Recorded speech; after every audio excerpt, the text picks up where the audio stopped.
Demonology, demons and secrets, from ancient myths to modern mysteries. If you've ever wondered why humans feel both drawn to and fearful of tales of demons and dark spirits, you're not alone. This fascination has been part of human history and thought for thousands of years. From ancient cultures to medieval scholars, and even into the 19th century, the study of demonology has shaped our cultures, religions, and personal beliefs. But what exactly is demonology, and why has it captivated our imagination for so long? Let's explore what demonology is, its origins, and why people have studied it. Demonology is the study of demons and supernatural entities typically associated with harm or evil.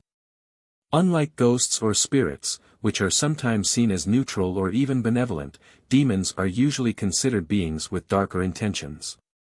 They are often linked to chaos, temptation, and even the desire to corrupt human souls. Demonology seeks to understand these beings, their motivations, powers, and, in some cases, ways to protect oneself from them. In ancient times, demons were not always seen as purely evil. For instance, in ancient Mesopotamia, a civilization dating back over 5,000 years, demons were viewed as powerful spirits that could cause harm or heal, depending on their nature or the approach taken toward them. Some of the oldest demon-like figures originate from these early cultures, where supernatural beings were believed to cause illness, misfortune, or even bring blessings. The word demon itself has Greek roots in daimon, which originally referred to spirits not necessarily malevolent but seen as intermediaries between gods and humans. Over time, especially with the rise of monotheistic religions like Christianity, this meaning shifted, and demons came to be viewed as agents of evil under a single dark force. If we look back to ancient civilizations, belief in demons was widespread and integrated into everyday life. In ancient Egypt, for example, people believed in numerous supernatural beings existing in the afterlife, both good and evil. Egyptians often used amulets, chants, and other protections to ward off malevolent forces, making it an essential part of their daily and religious practices. In ancient Greece and Rome, demons were seen as spirits that could be good, evil, or neutral, guiding or misleading humans depending on the circumstances. The Greek philosopher Socrates famously spoke of a daimon that influenced his thoughts and actions, a sort of personal guiding spirit. However, with the spread of Christianity across Europe, the perception of demons shifted dramatically. Demons were now considered fallen angels, corrupted by rebellion and cast out of heaven.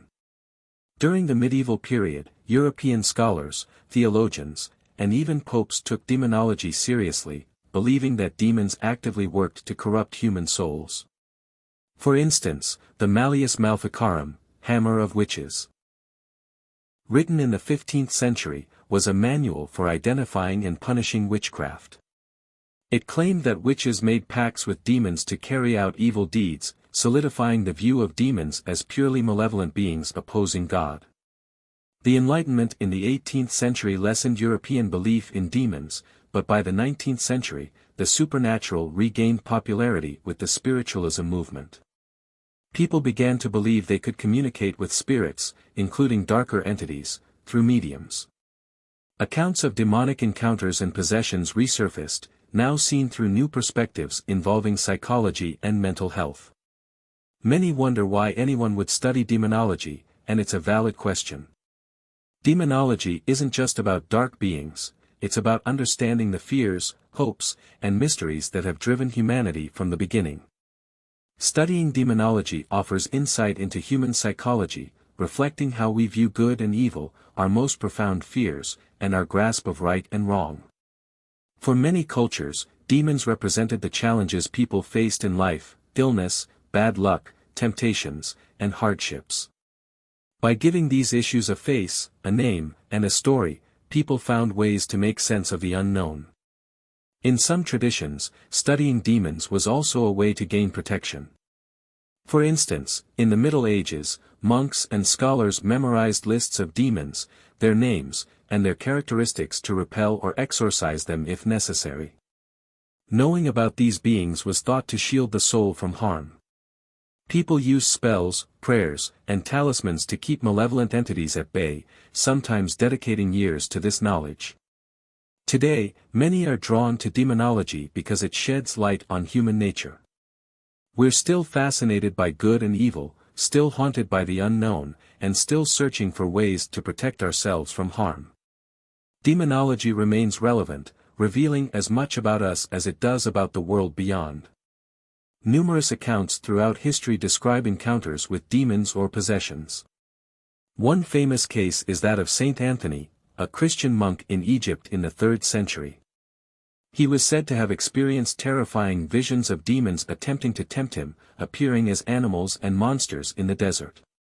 Such stories inspired fear and awe for centuries, illustrating the intense battles of faith people believed they endured. In the 19th century, a notable case was the Bell Witch of Tennessee. This spirit reportedly tormented the Bell family for years, causing physical harm and strange phenomena. While not necessarily a demon, the Bell Witch story includes many features we associate with demonic entities: voices, physical attacks, and haunting manifestations. Though it explores the supernatural, demonology is also a study of ourselves, our fears, beliefs, and search for meaning in a world of mystery. Exploring demonology gives insight into how humans have coped with the unknown throughout history. Whether or not one believes in demons, demonology offers a unique view into humanity's journey through life's darkest mysteries. When examining different types and hierarchies of demons, we uncover a complex system that has developed over centuries. Various cultures and scholars have created ways to classify demons. One of the most famous systems is attributed to King Solomon, who, according to legend, controlled demons with a magical ring. The Lesser Key of Solomon or Ars Goetia details 72 demons, each with specific powers and knowledge. The Catholic Church also developed its own classifications, especially during the medieval period, when belief in demons peaked. The Church often aligned demons with the 7 deadly sins, associating each demon with a specific sin to help clergy identify and resist temptation. Medieval scholars further categorized demons, sometimes according to the elements: fire, water, earth, and air, linking each to different aspects of life. Others classified them by the times of day they were thought to be most active or by the regions they inhabited. This system allowed people to understand a demon's nature and better protect against it. Demon hierarchies are often structured like royal courts, with varying ranks reflecting each demon's power. At the top is Lucifer, often seen as the ruler of hell. Following him are high-ranking demons, often titled princes or kings, who command significant influence in infernal realms. Through these classifications and stories, demonology unveils a vast, evolving world that speaks to humanity's enduring curiosity about good and evil, and our ongoing quest to make sense of the unknown. This exploration of demonology delves into some of its most famous figures, such as Beelzebub, often portrayed as Lucifer's second-in-command, and Asmodeus, known as a demon of lust and desire. Below these powerful demonic rulers lie ranks of dukes, marquises, and other lower titles, each believed to oversee specific domains and responsibilities. For instance, dukes might command legions of lesser demons, while counts and marquises typically have smaller retinues. These hierarchical structures are detailed in several grimoires, which document the powers each high-ranking demon holds, the rituals associated with summoning or controlling them, and the number of demons they command. One of the most renowned works on this subject is the Infernal Dictionary by Colin de Plancy, published in the 19th century. Influenced by folklore and Christian tradition, this book categorizes demons by rank and includes illustrations that depict their forms and symbols. De Plancy's work gained popularity across Europe, captivating readers and reinforcing the notion of an organized hierarchy among demonic beings. Many demonologists believe that understanding these rankings can assist in countering demonic forces, as knowing a demon's rank might reveal its weaknesses or suggest the type of protection needed. Though this belief may seem peculiar today, knowledge of these hierarchies was once considered a vital form of spiritual defense. Throughout history and literature, certain demons have gained recognition, often serving as representations of human flaws or complex characters embodying vices. Here are some of the most prominent. Lucifer, perhaps the most well-known of all. Lucifer is often portrayed as the ultimate fallen angel. In Christian tradition, he was once the most radiant of angels but was cast from heaven for leading a rebellion against God. Stories of Lucifer have inspired countless works, from John Milton's Paradise Lost to modern films and television, where he is portrayed as a tragic and defiant figure symbolizing pride and ambition, making him both fearsome and oddly relatable. Beelzebub, another prominent figure. Beelzebub is sometimes referred to as the Lord of the Flies. Originally associated with the Philistine god Baal, Christian writers later transformed him into a symbol of gluttony and decay. In various grimoires and theological texts, he appears as Lucifer's close ally. Depictions of Beelzebub as a dark, winged creature surrounded by flies have made him a potent symbol of pestilence and corruption. Lilith, one of the more intriguing figures. Lilith comes from Jewish folklore as Adam's first wife, created before Eve. According to legend, Lilith left the Garden of Eden, refusing to be subservient to Adam. She is often depicted as a wandering demon associated with seduction and the night, but modern interpretations have also cast her as a symbol of independence and defiance. Asmodeus. Asmodeus is frequently associated with lust and desire, his legend originating in Persian mythology where he was known as Eshma, a demon of wrath. In Jewish and Christian demonology, Asmodeus appears in the Book of Tobit, known for sowing discord and preventing marriages. As a tempter and destroyer of relationships, he became one of the most feared demons in medieval and Renaissance lore. These demons have evolved over time, moving from religious texts to mainstream culture. They are seen variously as symbols of human weaknesses, as powerful villains, or even as complex antiheroes. Each reflects different aspects of human nature, from pride to desire, and their stories remind us of the dangers of unchecked ambition, envy, and temptation. Together, the hierarchies, classifications, and famous figures of demonology reveal a field rich with mythology, psychology, and morality. Studying demons is not merely an examination of evil, it's a way to understand the darker aspects of human nature and the stories we use to confront them. Demonic entities are often understood through specific traits and behaviors that differentiate them from other supernatural beings. Historically, theologians, mystics, and scholars documented these characteristics, believing demons posed real threats to humans. This section explores the ways demons are said to appear, behave, and interact with the world.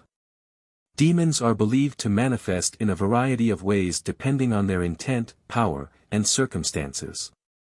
A common form of manifestation is through haunting or possession of a person, place, or object. During possession, individuals might experience drastic personality shifts, physical ailments, or sudden outbursts of anger and fear. In some cultures, demons are also thought to influence dreams, using the dream state to manipulate the subconscious. At times, demons are believed to appear as shadows, strange sounds, or sudden chills in a room. Many ancient cultures, such as those in Mesopotamia and Egypt, saw these environmental changes as signs of a malevolent presence.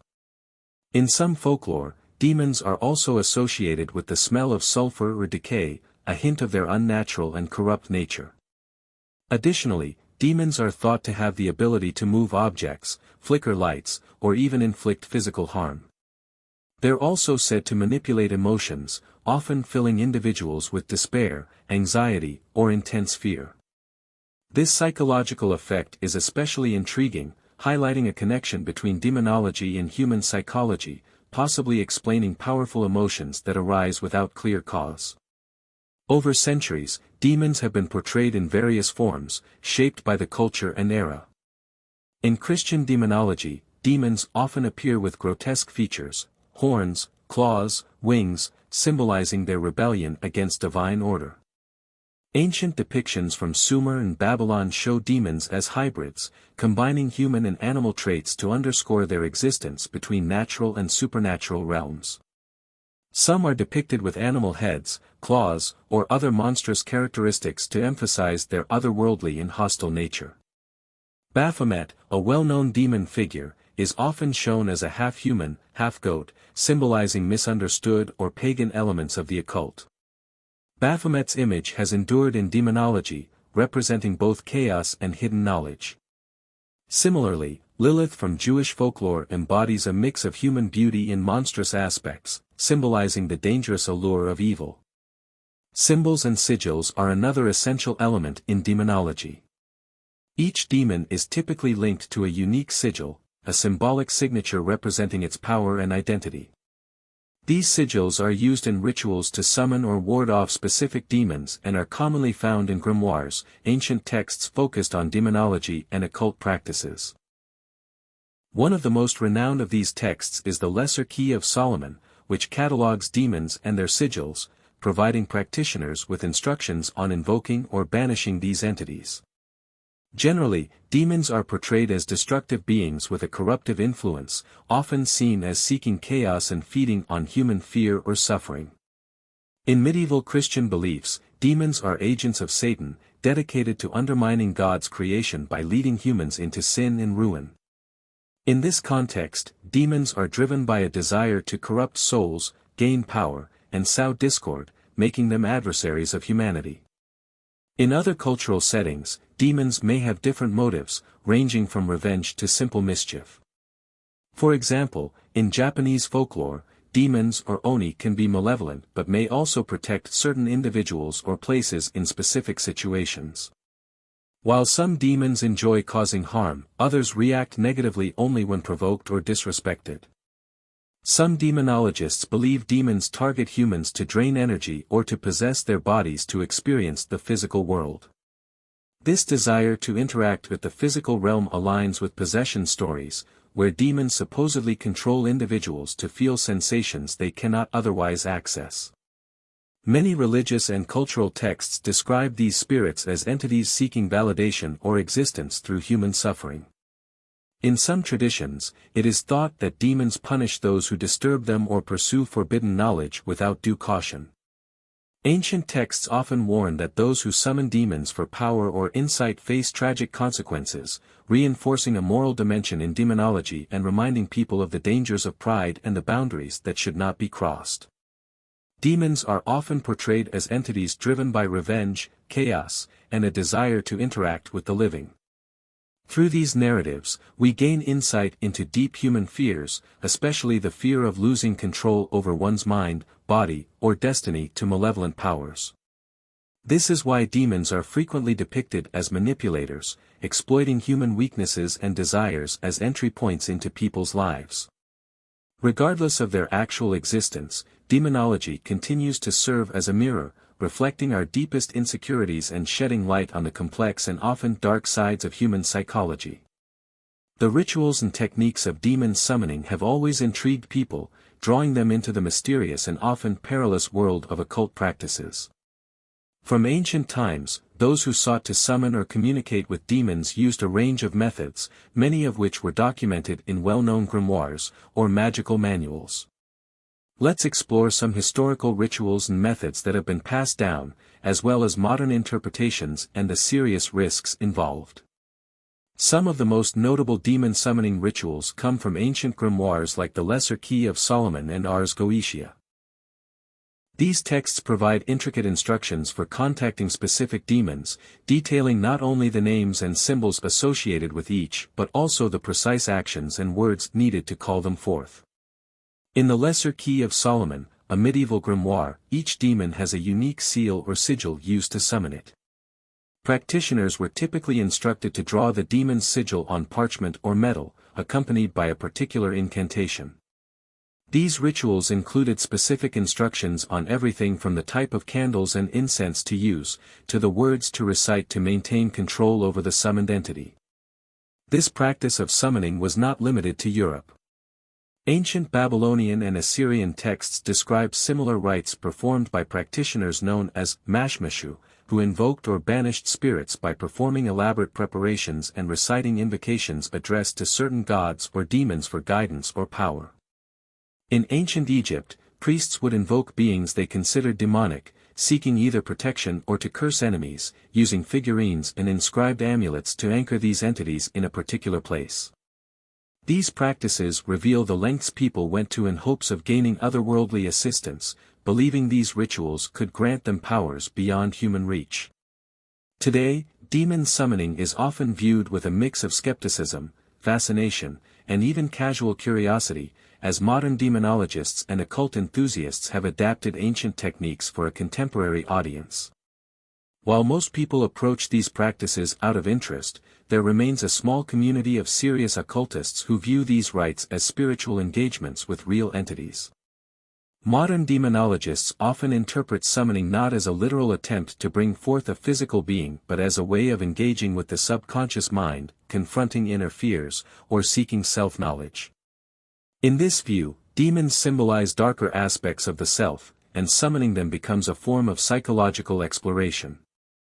However, some continue to believe that these beings truly exist and that they can be reached through ancient rituals, which they practice with a level of reverence similar to that of their predecessors. Books like Modern Magic by Donald Michael Craig and The Complete Book of Demonology by S. Connolly provide contemporary instructions for those interested in these practices, often stressing the importance of respect and caution. These modern texts blend historical references with psychological insights, offering a careful. Demon summoning carries significant risks, both real and perceived. Ancient texts frequently warned of the dangers involved, recommending protective measures before starting a ritual. Practitioners would often draw protective circles, recite prayers, and keep holy items nearby to guard against malicious attacks or possession. Improperly performed rituals were thought to result in anything from curses and mental distress to physical illness and death. From a psychological standpoint, attempting these practices without adequate preparation can lead to anxiety, paranoia, and even long-term fear, as those who engage in summoning may feel vulnerable or believe they are being observed or influenced by dark forces. This fear can become self-fulfilling, leading to disturbing dreams, behavioral changes, and heightened stress. Psychologists warn that individuals with unresolved emotional or psychological issues are especially vulnerable to the dark thoughts and energies these practices may stir up. For these reasons, even modern occult texts often advise that demon summoning is not for the unprepared or inexperienced. Some strongly discourage it altogether, cautioning that those who lack the necessary knowledge and respect may unintentionally open doors that are better left closed. This warning reflects the understanding that some forces, whether inner psychological shadows or entities from beyond, are not to be taken lightly. Demon possession is one of the most unsettling aspects of demonology, a concept rooted in nearly every culture throughout history. Essentially, possession is understood to occur when a demon, spirit, or other harmful entity takes control over a person's mind or body, often leading them to act in ways they can't control. Symptoms of possession differ depending on cultural interpretations but typically include sudden personality changes, violent or erratic behavior, speaking languages the person doesn't know, unusual physical strength, and a strong aversion to religious symbols or rituals. Ancient texts, folklore, and religious teachings give us insight into how societies have historically understood possession. In many cases, those affected were thought to be suffering because of past misdeeds or as a consequence of coming into contact with supernatural forces. For example, in ancient Mesopotamia, possessions were often attributed to offending a spirit or deity, and rituals were held to calm these entities and free the afflicted. Over time, possession was less frequently seen as punishment and more as a disruption caused by hostile forces, often targeting vulnerable or devout people. These interpretations reflect each culture's values regarding morality, vulnerability, and power. When we think of exorcism, dramatic images from Christian rituals may come to mind, but the act of expelling harmful forces is practiced across many spiritual traditions worldwide. Each culture has developed unique approaches for ridding people of these forces, rooted in age-old prayers, customs, and symbols that carry deep spiritual meaning. In Christianity, especially in Catholicism, exorcism is a formal rite conducted by specially trained priests. The Catholic exorcism involves prayers, holy water, and invoking Jesus Christ's name to drive out the demon from the afflicted. This ritual has deep biblical roots, as Jesus himself is depicted casting out demons. Christian exorcists believe that a person's faith, combined with specific prayers and sacred symbols, can overpower any demonic influence. Hindu exorcism practices vary by region. In some areas, exorcists may recite mantras or sacred chants believed to purify both the afflicted person and the space. Others use rituals dedicated to certain deities, seeking their protection and asking them to drive away harmful spirits. In villages, local priests or spiritual healers often lead these exorcisms, combining traditional medicine with chants to help those affected. Hindu exorcism rituals are often communal, highlighting the belief in the collective power of prayer to restore harmony. Indigenous cultures worldwide also have age-old practices to ward off harmful entities. For example, Native American shamans might chant, drum, and use sacred herbs like sage to cleanse a space or person. These rituals are often part of a holistic healing process aimed at balancing both physical and spiritual well-being. In many African communities, exorcisms involve rhythmic dances, drumming, and calling on ancestors or powerful spirits for protection and healing. Throughout history, some possession cases have become well known, stirring fear, intrigue, and public debate.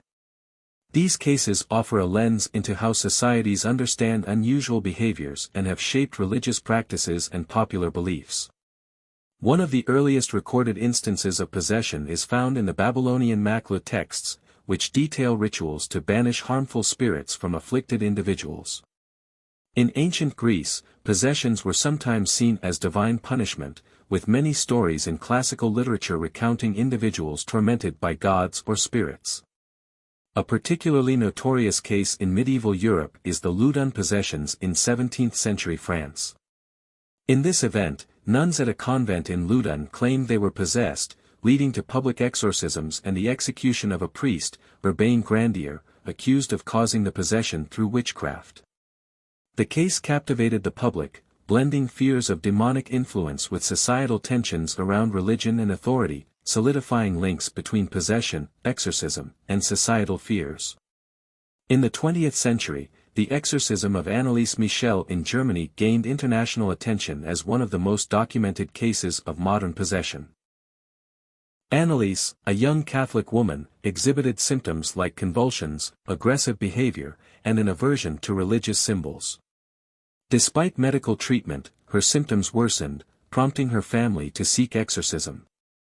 Tragically, after months of exorcism sessions, Anneliese passed away, leading to court trials that questioned whether she suffered from mental illness or genuine possession. This case, later adapted into books and films, highlights the complex relationship between faith, mental health, and supernatural beliefs. These well-known cases reveal how cultures interpret strange behaviors and the extremes people go to in order to resolve perceived supernatural problems. Each case also reflects the societal fears, religious beliefs, and psychological interpretations of the era, giving us a rich view of human beliefs and experiences. Demon possession and exorcism remain captivating topics, blending fear, faith, and mystery. Whether viewed as cautionary tales, psychological puzzles, or spiritual conflicts, they offer insights into humanity's enduring quest to understand the unknown. In today's scientific world, demonology still holds significance, especially in interpreting strange or disturbing experiences. Modern psychology often explains what was once seen as possession through mental health diagnoses.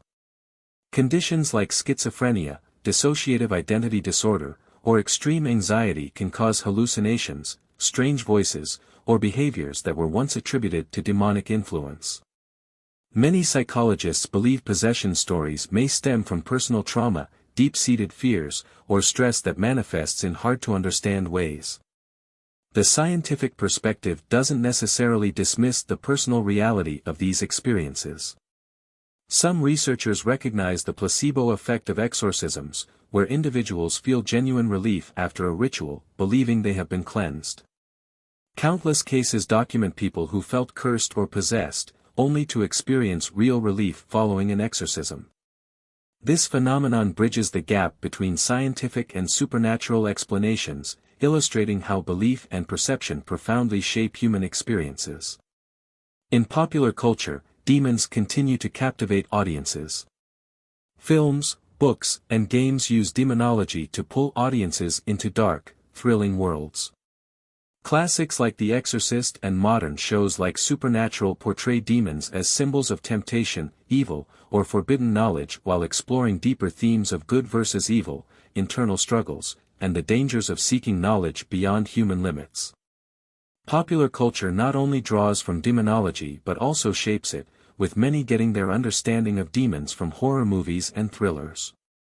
Often, these depictions are based on real exorcisms but exaggerated for suspense, blending fact and fiction and keeping demon lore alive in new ways.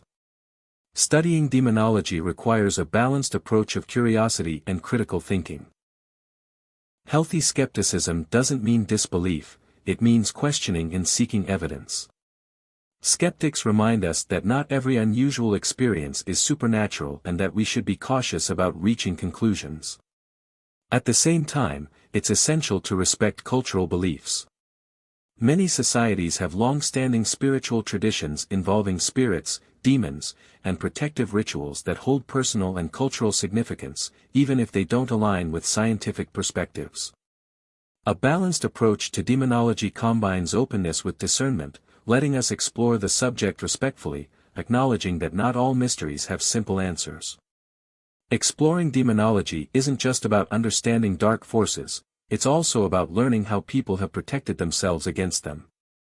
Whether demons are real or symbolic, spiritual protection has been a powerful aspect of human culture. Guarding oneself, whether through belief, ritual, or personal strength, has long been a response to perceived supernatural threats.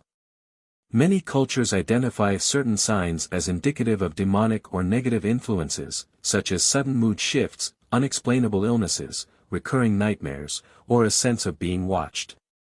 In ancient times, unexplained bad luck, mental distress, and physical issues were often attributed to demonic forces when no other cause could be identified.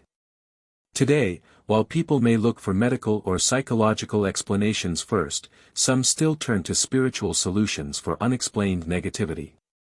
Other signs may involve objects moving on their own, strange noises, or cold spots. People in such situations often feel a strong need for protection. Whether these experiences are psychological or supernatural, they underscore our need to feel safe. To protect against evil forces, societies have developed various rituals, prayers, and symbols. In Christianity, the cross and holy water are commonly used for protection. In Islam, specific Quranic verses are recited.